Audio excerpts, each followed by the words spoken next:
What's up, everyone, and welcome back to the MMA Zone. Today, let's get started with Conor McGregor slams Michael Bisping. Conor McGregor is once again in the headlines this week, this time as the former champion sent shots at UFC Hall of Famer Michael Bisping in a recent tirade on Twitter. Fight fans may remember some time ago when McGregor fired a stray shot at Bisping in the midst of a Twitter feud with bitter rival Nate Diaz. While Bisping was silent on the matter at the time, he couldn't help but take aim at the former champ on his Believe You Me podcast this week when McGregor's name came up in regards to his upcoming movie role alongside Jake Gyllenhaal. Bisping reflected on McGregor's comments, explaining that the shots from the former champ came completely unprovoked. This led Bisping to question what exactly was taking place on a recent episode of his Believe You Me podcast. Bisping went on to poke fun at McGregor for recently celebrating his first major acting role alongside Jake Gyllenhaal. In addition, he also informed McGregor that he better consider having his bodyguards around the next time he decides to talk trash. Unsurprisingly, the comments didn't sit too well with the Irish superstar, who tweeted and deleted an expletive-filled rant that quickly went viral. Do you wanna go to war, man, yeah? Do you wanna go to war? We'll go to war with you, yeah? Security, you little sausage of a thing. We'll have security set you up. Where'd you stay when you're in Vegas again, pal? Little Apex fanny pad. Keep my name out of your mouth in any type of threatening behaviour, or I'll walk through your front door. You up like unit, you little dope. You up the Manx, yeah? Get back where you belong, you little clown. You little sprinter. Considering the fact that the pair are both incredibly outspoken, this feud doesn't seem to be dying down anytime soon. Stay tuned for updates on a potential response from Bisping. Belal Muhammad reveals Khabib Nurmagomedov will corner him at UFC 280. On October 22nd in Abu Dhabi, fight fans will be treated to a thrilling night of fights headlined by a vacant lightweight title fight between Charles Oliveira and Islam Makhachev. The event is expected to be one of the biggest pay-per-view cards of the year, considering the fact that it will also play host to a bantamweight title fight between champion Aljamain Sterling and former 135-pound kingpin TJ Dillashaw. With an incredibly stacked card on tap for October, one fight that has flown somewhat under the radar is a welterweight showdown between Belal Muhammad and Sean Brady. It's a fight that is expected to help clear up the logjam of contenders at 170 pounds in the midst of a build-up for a trilogy bout between Leon Edwards and Kamaru Usman. As we march closer and closer towards October 22nd, Belal Muhammad has shared some exciting news. UFC Hall of Famer Khabib Nurmagomedov will be in his corner. During a recent episode of his Remember the Show podcast, Muhammad spoke about how things came together between he and the former lightweight champion, revealing that they had actually trained together in preparation for Muhammad's April showdown with Vicente Luque earlier this year. For this one, me and Khabib, we both have Ali as the manager, and then Ali just said, I think their crew will be good for you. And I was like, if they're willing to, and Khabib messaged me, hit me up, said, yeah, for sure, come down. I'll have everything set for you, the room, everything, cars, you don't need nothing.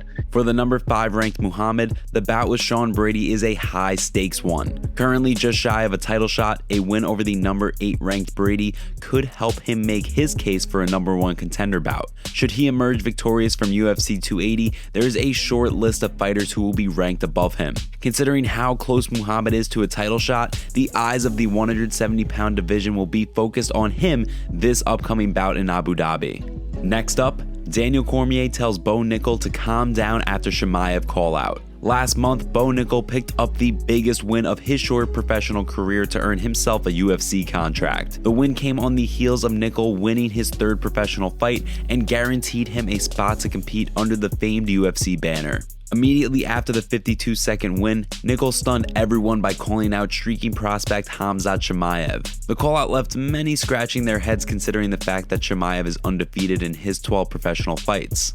Although UFC Hall of Famer Daniel Cormier loves the enthusiasm from the prospect, he thinks Nickal needs to calm down. Call out Khamzat Chimaev, I love the confidence, but Bo, calm your down.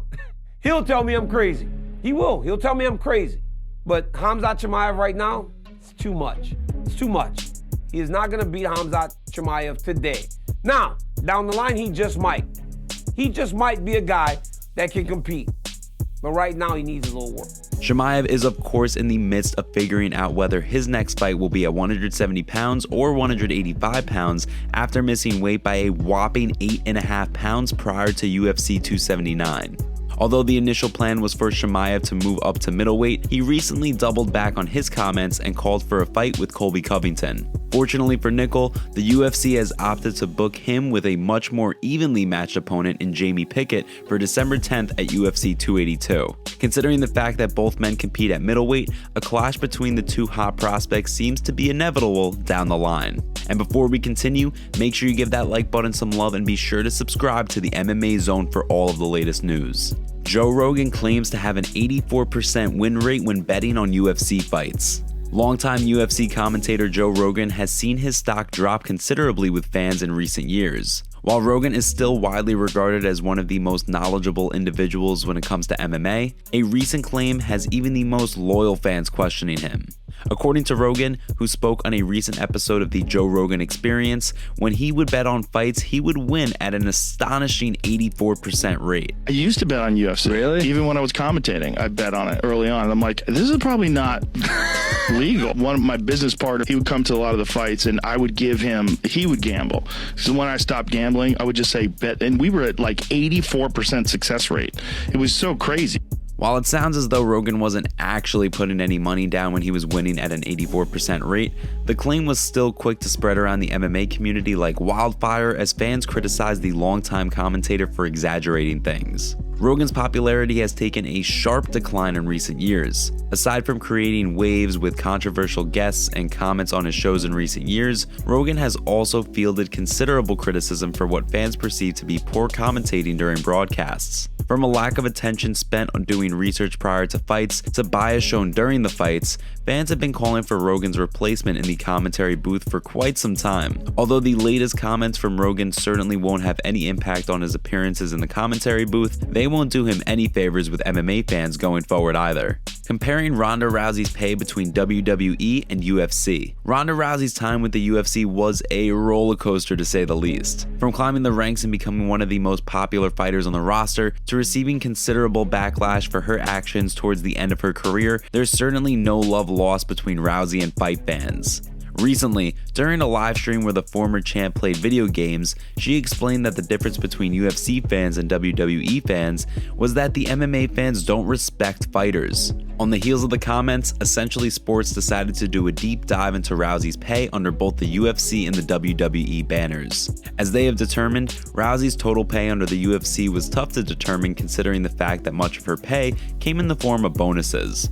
For example, Rousey reportedly picked up a $1 million bonus for her win over Kat Zingano after making under $150,000 per the reported payouts for the event. Over the course of Rousey's career with the UFC, her earnings became clearer. In her final fight against Amanda Nunes, Rousey made a reported $3 million for the bout. Unfortunately, on the flip side of things, Nunes just made $100,000 for the winning effort. In the WWE, Rousey is under a much more structured contract. According to the report, the former WWE Women's Champion earns $1.5 million per year as a base salary for her appearances with the leader in sports entertainment. As it stands right now, Rousey is allegedly the second highest paid woman on the WWE roster. Considering how happy she is with the WWE, it seems the door to an MMA return has been officially closed unless a dream fight with Gina Carano somehow materializes.